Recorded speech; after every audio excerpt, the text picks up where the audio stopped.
სახელმწიფო ბრალდება აგრძელებს მოწმეთა გამოკითხვას და დღეს გამოიკითხება საქმის რეზონანსული საქმის მთავარი გამოძიებელი, რომელსაც კითხვებს დაუსვამს პირველ რიგში ბუნებრივია საბრალდებო უწყების წარმომადგენელი, მასთან უამრავი შეკითხვა არსებობს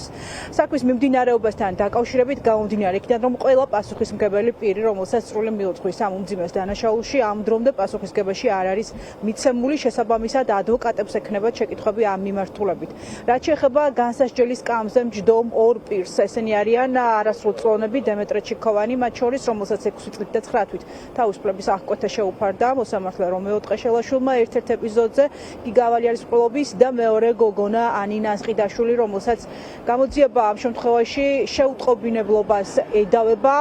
პროკურატურა ამტკიცებს, რომ ანინა ასყიდაშვილმა არასრულწლოვანმა გოგონამ იცოდა, როდესაც ამზადებდნენ ამ უმძიმეს დანაშაულს მასწავლებლის მკვლელობას მისი თანატოლები და იცოდა უკვე მკვლელობის შემდეგაც, რომ მასწავლებელი მისი მეგობრების მიერ იყო სასტიკად ნაცემი. ამას ადასტურებს მიმოწერები, რომელიც საგამოძიებო უწყებამ ამ საქმეში ამოიღო. საუბარია SMS შეტყობინებებზე,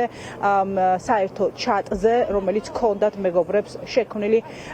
გიგავალიანის ყრილობაში ბრალდებულებს მათ შორის. რაც შეეხება დემეტრე ჩიქოვანს, მას 13 წლამდე პატიმრობის მუხლი აქვს შეფარდებული, მას ყრილობის მომზადებას ედავება საგამოძიებო უწყება და იმ შემთხვევაში თუ მოსამართლე მის წინამდე გამოიყენებს მაქსიმალურ სასჯელს, ამ შემთხვევაში 6 წლითა და 9 თვით მისჯილი თავისუფლების აღკვეთის მუხლი კიდევ გაიზრდება და საბოლოო ჯამში დემეტრე ჩიქოვანს 10 წლის მოუწევს ციხეში ყოფნა. ანინა ასყიდაშვილთან დაკავშირებით სისხლის სამართლის საქმეში მოიპოვება ისეთი უტყვარი მტკიცებულება, როგორიც არის ალექსანდრე გაბაშვილსა და ანინა ასყიდაშვილს, ანუ ამ ორ ბრალდებულს შორის არსებული მიმოწერა. მიმოწერა არის იმდენად ვრცელი და შინაარსიანი, რომ ცალსახად დგინდება თუ როგორ საუბრობენ მოსალოდნელ თავდასხმასთან დაკავშირებით ბრალდებულები. შესაბამისად, თავის მართლება იმით, რომ ანინა ასყიდაშვილმა მომავალ თავდასხმასთან დაკავშირებით არაფერი იცოდა, ეს არის უბრალოდ უსაფუძვლო მცდელობა დასვის მხარის მიმართ, რომ გაამართლოს ამით თავის თაცვის ქვეშ მყოფი პირი. რაც შეეხება დემეტრე ჩიქოვანს მოცემულ სისხლის სამართლის საქმეში, მას ვედავებით გიგავალიანზე თავდასხმის მომზადებაში. აღნიშნულ დანაშაულს ადასტურებს ასევე ისეთი ობიექტური მტკიცებულებები, როგორიც არის დემეტრე ჩიქოვანსა და სხვა ბრალდებულთა, ასევე სხვა მოწმეებთან არსებული მიმოწერა, საიდანაც დგინდება თუ როგორ ცდილობს დემეტრე ჩიქოვანი, რომ თანამძრახველები შემოუკრიბოს გარშემო საშკა იგივე ალექსანდრე გაბაშვილს, როგორც თხოვს მეორე ბრალდებულს გიორგი რიკაძეს, რომ მას გაყვეს თემქაზე, ანუ ეს ის ადგილია, სადაც შემდგომ მოხდა დანაშაულის ჩადენა, ასევე მას მიყვება დანაშაულამდე 2 დღით ადრე 29 სექტემბერს უსაფრთხოება გიგავალიანს, ცდილობს მსხვერპლის პიროვნების შესწავლას, მისი გადაადგილების და სამუშაო გრაფიკის დადგენას და შესწავლას და ასე შემდეგ. როგორც ანინა ასყიდაშვილის ადვოკატებს, დაცვის მხარის კითხვები გვექნება საქმის მთავარ გამომძიებელთან, რათა კიდევ ერთხელ გამოიკითხოს ის განმეორებები, რომ ანინა ასყიდაშვილს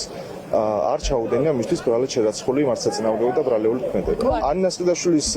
პოზიცია არის სასახად, რომ ამ ეტაპისთვისაც მათ შორის დღემდე არ აღიარებს მისთვის ბრალად წარდგენილი ქმედებას, იქიდან გამომდინარე, რომ იგი არ თulis, რომ მან ჩაიდინა დანაშაული და უფრო მეტიც სამართლებრივად ვერ შეფასდება მის მიერ ჩადენილი ქმედება დანაშაული.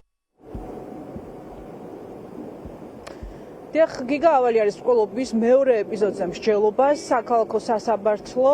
სამ საქმეში მორჩება და უკვე ამის შემდეგ დადგება განაჩენია ამ საქმეზე, თუმცა შვილმოკლული დედა ეკა კუპატაძე არ სჯერდება მხოლოდ 5 პირის პასუხისგებაში მიცემას, ის აგრძელებს ამ საქმეზე ბრძოლას და საბრალდებო უწყებას მოუწოდებს მისცეს პასუხისგებაში ყველა დამნაშავე ახალგაზრდა, რომელსაც სრული მიუძღვის გიგავალიანის ყრილობაში, ის ასახელებს ორ გვარს, აქ საუბარია მალანიაზე, ნია იმნაძეზე, რომლებიც ამ დრომდე არიან თავისუფლებაზე, თუმცა ეკა კუპატაძე შვილმოკლული დედა ამბობს, რომ ისინი არიან ამ საქმის მთავარი ფიგურანტები, მით უფრო ნია იმნაძე, რომელმაც პროვოცირება მოახდინა ამ დანაშაულის.